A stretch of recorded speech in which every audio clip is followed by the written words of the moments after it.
everybody.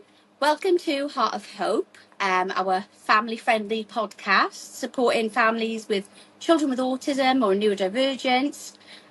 We are your hosts. So I'm your host, Rachel, and my co-host, Anna. Anna.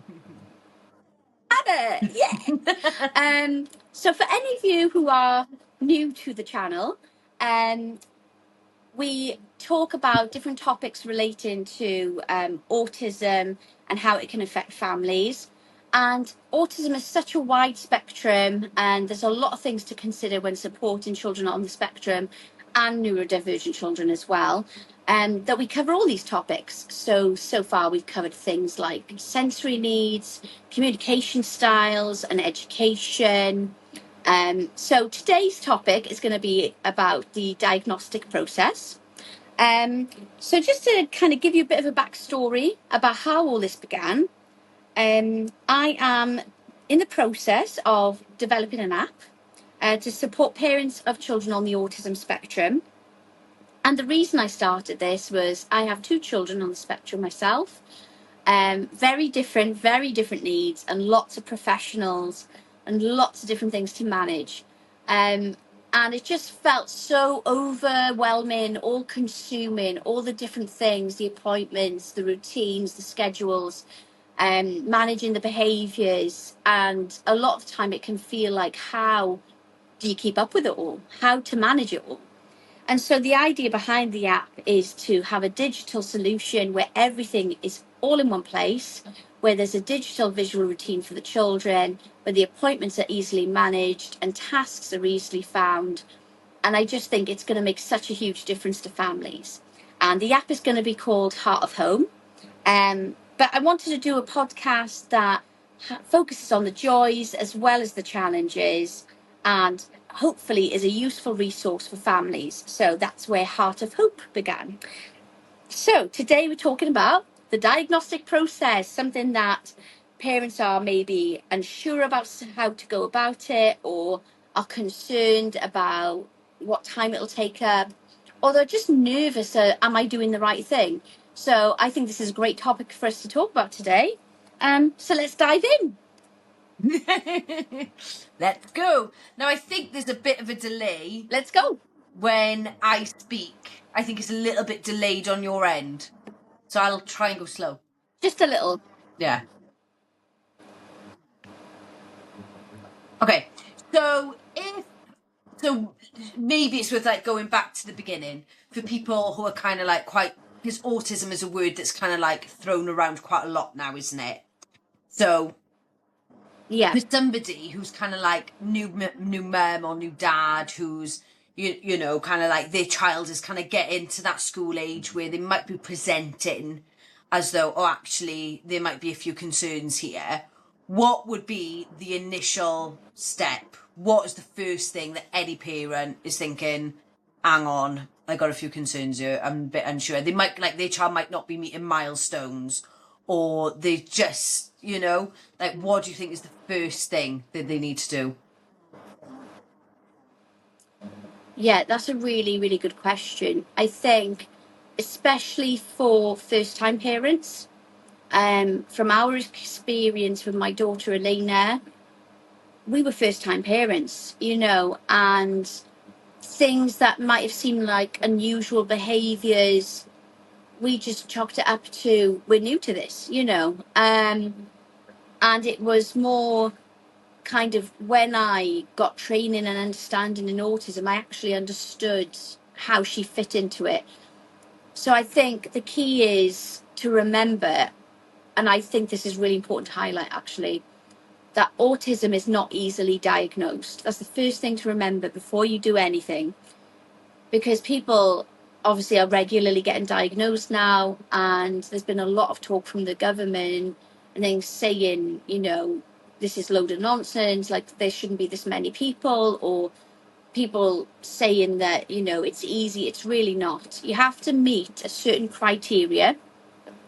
So if you see signs in any of the following, then that is when you should think, I need to go and speak to someone.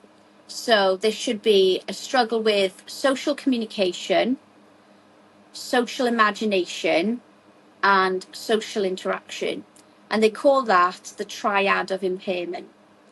And social imagination doesn't mean that your child won't have an imagination, but it does mean that they will struggle to understand how someone feels. So, like, say, for example, you broke your arm, they might not understand that you're in pain and struggling and maybe can't do the things you usually do because you have a broken arm. They can't put themselves in your shoes, is what it means when it says a struggle of social imagination. So, those are the three areas to look for struggles in. So, delayed speech with communication, social imagination, and social interaction. So, if your young person, child, struggles to make eye contact, doesn't play with others, is very much on their own, those are key areas to look at. The first step, I would say, is depending on your child's age. If they're really young, go straight to your health visitor. So with my little boy, when he reached around 2.5, I noticed he was going backwards. So he started off with the crawling and the walking quite well. So I was optimistic. But then the speech, he started to be very delayed. He would say certain words, and then all of a sudden, his speech regressed right back to the point where he wasn't talking. He was regularly stimming, and he was making no contact, eye contact, or interaction with anyone. So straight away, I spoke to my health visitor. I noted my concerns.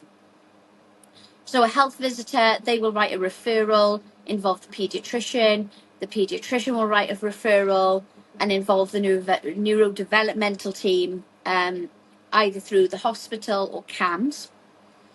And then usually CAMS will ask for an initial meeting, initial observation. So these things are never done easily. It takes a lot of time.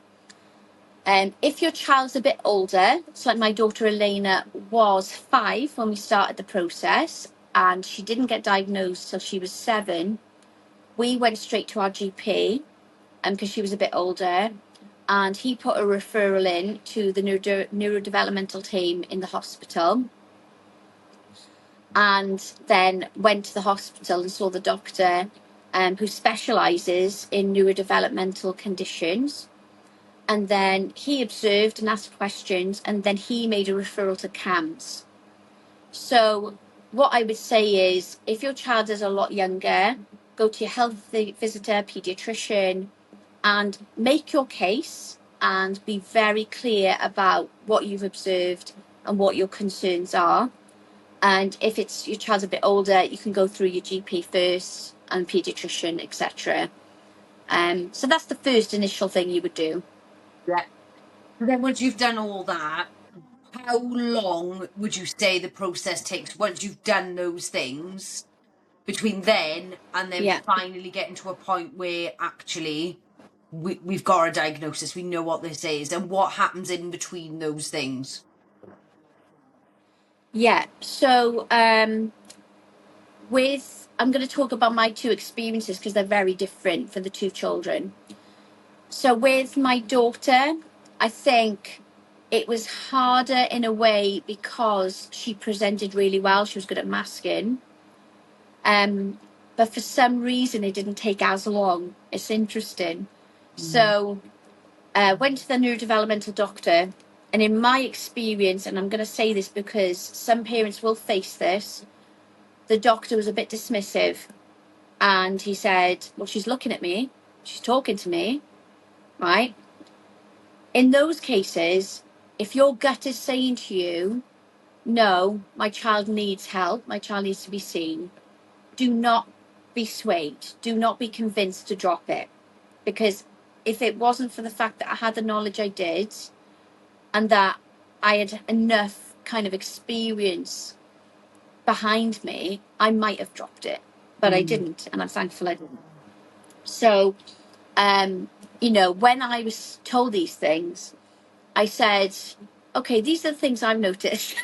So Yeah. as soon as he said, well, this is what I've noticed, I said, right, this is what I've noticed. So I said, absconding, attachment to her comfort toy. I mean, she's 5 and she literally had a meltdown over not having it. Her, being attached to younger children, repetitive play, all of these different things, sensory sensitivities, so very sensory seeking for light, sensory sensitivity for food. So as soon as I reeled all these things off, I went, oh, okay, right?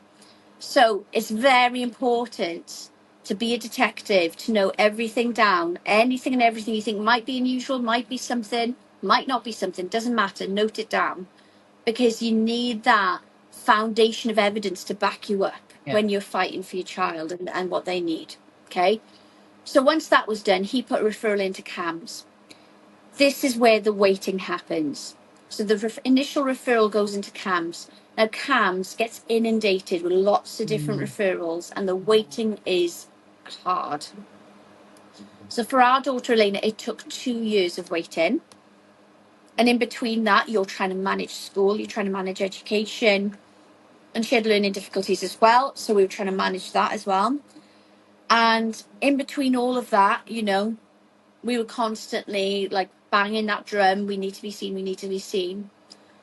We got seen initially by somebody who worked for CAMS as like a CAMS pediatrician. So they observed her and they watched Elena line different coloured things in a row and all these different bits and pieces, asked me questions.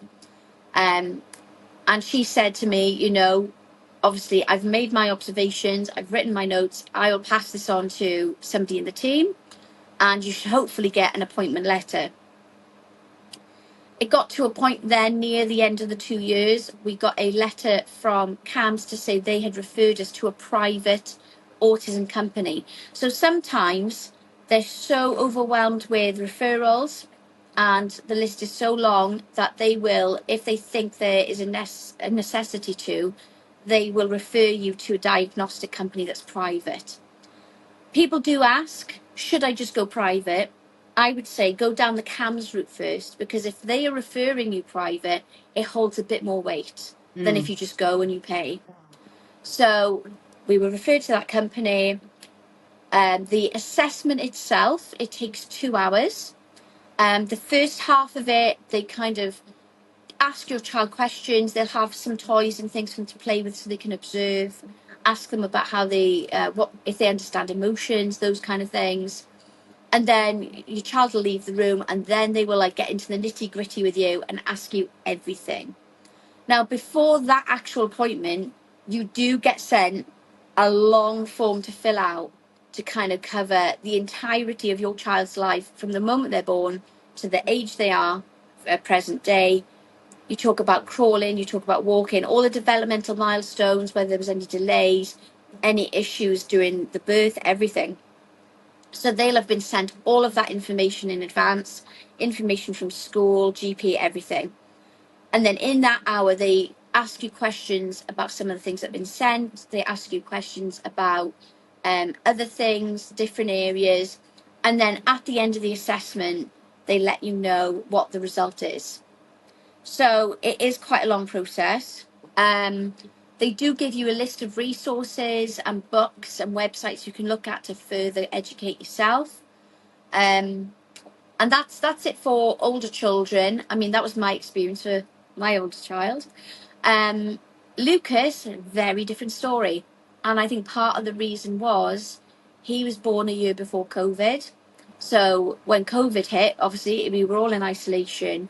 So initially he was diagnosed with global development delay. And I think there was some concern that COVID was the reason for his delay in some areas. But then obviously, as I saw the behaviours progress, I realised I can't be in denial about it. I've got to do something about it.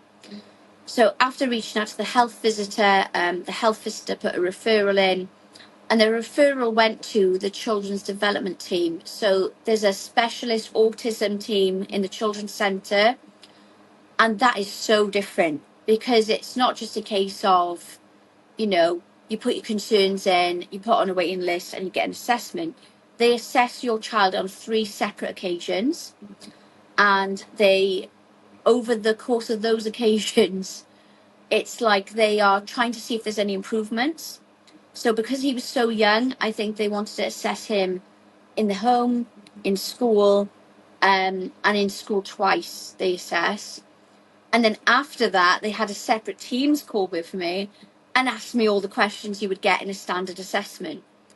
And then at the end of that, they obviously discuss the results, look at the report the school would send in, look at the report the GP would send in, and then obviously let us know the results. So the paediatrician let us know the results.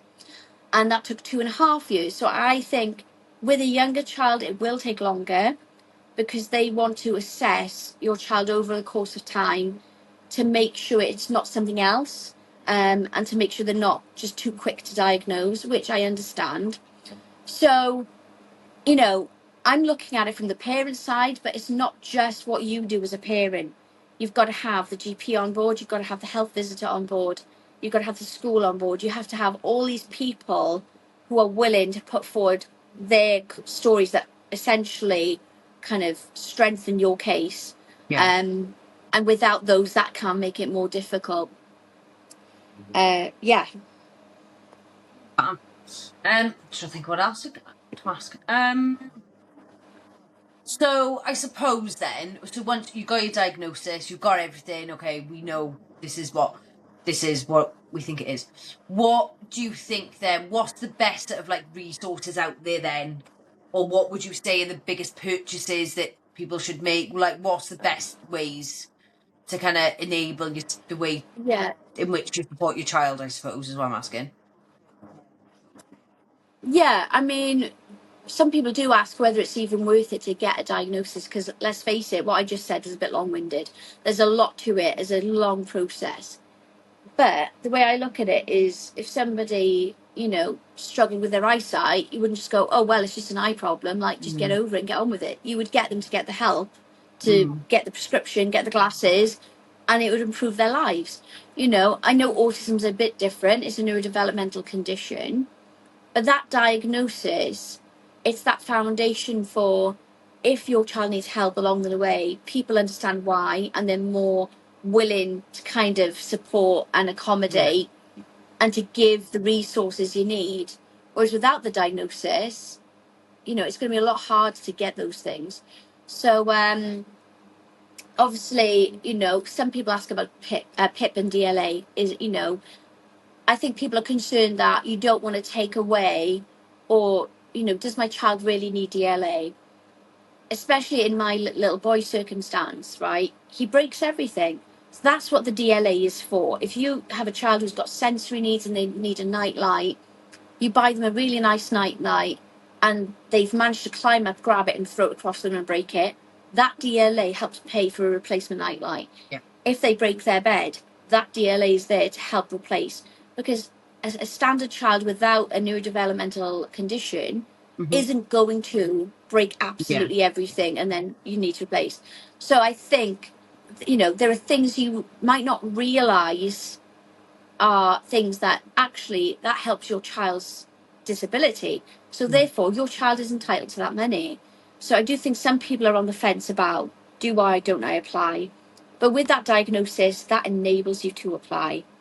DLA has helped us a lot. It's helped us replace beds and nightlights for Lucas. It's helped us get nightlights for Elena, ear defenders, loops, because of her sensory sensitivities with sound. Weighted blanket, you can get it for weighted blankets. So I do think DLA is something worth applying for, and I know the government is stamping down on it. But I just think if your child has evident need, then it doesn't hurt to apply, even if you don't get it straight away. But what I would say is they do tell you no straight away in a lot of cases, just to dissuade you from doing it again. But I think if you have the professionals in your corner, you got the evidence, apply again. And you never know. Every little helps, as Tesco says. And I'm not sponsored by Tesco, just to reassure everyone. I'm just saying it. Yeah. So obviously that's one key thing. I think finding people who get it and people who are in your corner is really, really important. I think Sencos are amazing. They used to be called they used to be called Sencos. They're called Alncos now. But those additional learning needs coordinators, special needs educators, those teachers that are there to bridge that gap in education are fantastic. And I think once you have found that person in the school that is there to advocate for you and to link you up with resources, you will find life a lot easier. Before I could get Elena into a special school, we, got to know her Senko. She fought for Elena to get a one-on-one support person, and it made a huge amount of difference to her learning experience. So I think being mindful of, if your education isn't working for your child, there are people you can speak to, and getting to know your Senko, which is special educational needs coordinator or additional learning needs coordinator, whatever they're called, find out who they are, introduce yourself, get to know them, tell them your concerns, and they will fight your corner if they're a good one, which I'm sure they will be, because they're used to the system. They know what they need to do to get help. CALDS, so that's CALDS, is for children with learning disability. So if your child has autism and a learning disability, you have to meet a certain criteria on the learning scale. They provide support around learning, about regulating emotions. There's also something called ELSA, which is provided through the special schools, and that is all about understanding emotions and friendships and relationships. So all these doors open because of the diagnosis. Like Elena's accessed ELSA because she goes to an autism school. You do have the mainstream schools that try their absolute best to provide whatever they can. Like Lucas is currently in a mainstream school. They have a special needs unit for the morning, and they've got like a sensory room in there, which he absolutely loves. So I think there are a lot of mainstream schools that are really trying to provide for children with additional needs.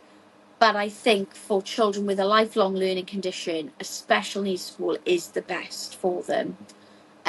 So yeah, getting to know your Senko is important. Applying for DLA is worth a try. But aside from that, there's groups like in North Wales, we have Stand, and they have a sensory lending library. So if your child has sensory needs, but you're not sure what toys or equipment they'll respond to, if you sign up with Stand, you can pay a fee for the year and then borrow one sensory item once a month. And that way you get to test it out and see whether your child actually likes it. And if they don't, you know not to buy it. And a lot of the times these sensory items can cost over £100. So that's a really good resource. But Stand also holds workshops, training, and they also have a support group every Wednesday morning. I can't currently attend because of my work, but it's nice to know that there are resources out there. And of course, there's, what we're trying to do here with Heart of Home and Heart of Hope. We've had some coffee mornings. We've had a pamper coffee morning, just going to showcase my nails, done by Eden Beauty. We look after our people. No, we do. We look after each other. And this podcast, is all about informing, but also having fun as well, and being lighthearted about things.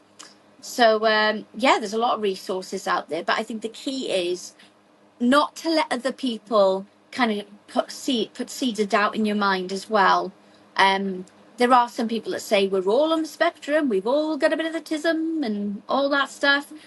But as I said at the beginning, there's the triad of impairment. You have to hit those three areas of need. And if you don't hit all three areas, then you're not going to get a diagnosis. We can all have quirks and all be a bit sensory. But I think unless you have lived experience of children with autism or a partner with autism, you can't really say, yeah, we've all got it, because it takes away from the family's experience and the challenges they go through. So, don't let people kind of go, oh, it's not worth it, it's just a label, because at the end of the day, if you leave it too long, it's going to be a lot harder to get that diagnosis. In my experience, it was just 2 years for Elena, 2.5 for Lucas. But nowadays, they're saying for an ADHD diagnosis, which isn't even autism, completely different diagnosis, it's a 4 or 5 year waiting list. So who knows? It could be 4 or 5 years for autism. So if you've got any concerns, the earlier you get a diagnosis, the earlier you get the support and the help. Yeah, that's good. So maybe, because there's a lot of information there, maybe to close, maybe we should kind of go through like what Heart of Home is, what the idea is Yeah. behind the app, and what people can kind of expect for when it comes out. Yes. So I think, how do I begin? I think there's a lot of support and resources available for people on the spectrum, Yeah. even children on the spectrum, but there's nothing specifically out there for families and parents. And I think that is something that I want to pinpoint, is supporting the parents, because the parents are the ones that provide the support at home every day. So you think about when you take a child to the paediatrician, to the dentist, to the doctors, to the occupational therapist, to the speech and language therapist. Let's face it, there's many, many therapists when you've got child with needs. You know, the support doesn't begin with that therapist or with that doctor. That support begins with you, the parent, at home every day, every minute, every hour. You are there. You are the one there for your child. And actually, when you have to manage day-to-day life and routines, you know, it's all on you. So the idea is take the pressure off of parents. So I know for some parents with children on the spectrum, they need a visual routine for absolutely everything. So from personal hygiene, washing, showering, toileting, to going out and about and having a routine for the day, to the routine for school and getting dressed. That is a lot to try and coordinate and manage. It can involve a lot of printing, a lot of laminating, a lot of PECs.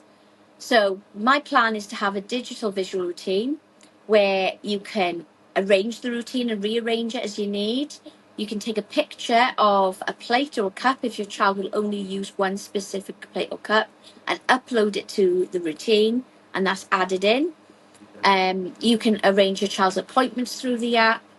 You can have a communication passport, so anyone who's come to support your child and doesn't know enough about them, they're meeting them for the first time, they can read that communication information that your child maybe uses Makaton, doesn't like dogs, and has sensory sensitivities with food. They can learn that information in advance before supporting your child. So the first interaction is a successful one. And you as your self, as the parent, can put yourself as busy or available. So if you just need 10, 15 minutes because you've had a bit of a day, you can put yourself as busy, and hopefully the professionals won't be ringing you because they'll go, okay, not available. Because that's something I would get, is I'd have a day, I'd think, right, look after me. And all the professionals ring me on that day. It's like they had this sense. I don't know how they did it, but they did. They always, without fail, Yeah. rang me on the one day I needed to not hear another thing, you know. So there's going to be a lot of key things for the app. The big vision is to have it be a communication hub where it's central for professionals as well. But as a starting point, I'm focusing on the parents, because you're the ones that carry all of the everyday, all of the challenges, all the behaviours, all the routine. You're dealing with it on a daily basis. So that's who I am focusing on right now. So you can visit the website at heartofhome.org.uk. You will see that there's a nice house when you type that into Google and you open it up, and there's a house with a beating heart. You can read a bit about That's me, the logo. and you can also, and the logo, yeah, there's the logo there. Very good, thank you. You'll see all the benefits available with what the plan is for the app. And once the app is ready, it'll be a subscription-based service. And I've tried to make the cost as reasonable as possible, because I understand the cost of having children with needs. But the idea is the more you pay, the more you get as well. So at the moment, it's available to pre-sign up for. And what does that do? Why do you need to do it? I'm not putting any pressure on at all, but you need to do it because all you do is you put your email address in, you click sign up like this, very simple, click like that. Yeah. And by doing that, you're added to an email list, but you're also added to a list of people that are interested. And by showing you're interested in something, saying, yeah, I want to use that, when it's ready, I'm up for it, you're evidencing that it is a good idea. It's something that people will use and people want and need. So that is the goal, is to get enough people showing, we want this, we need this, right? So that's what you can do. But also, you've got us on this amazing podcast that you get to watch our episodes. You get to watch us being silly, because 90%, well, maybe not 90, 70% of the time, we're just being ridiculously silly. Yeah. But we still want to highlight things that are interesting and informative and brilliant. And you can also follow me on Facebook and Instagram. You can email me because I'm very friendly. I'm just being weird now. But yeah, so the idea is to provide an app that gives simple, effective support for parents with children with additional needs, because support begins at the heart of home. There you go. Right there. Right there. Brilliant. I think you nailed it. So, thank you. So I hope you all enjoyed listening. And if you're new to the channel, do not forget to subscribe, because then you won't miss out on any of these episodes or my lovely face or her lovely face. You will get, yes, you will get much laughter out of us. Yes. And also, if you pre-sign up, you get access to the newsletter, which gets released quarterly, with lots of really handy and amazing resources and regular updates to how we're getting along with getting the app together. So stay connected, stay connected. Hashtag. Hashtag, hashtag. Hashtag.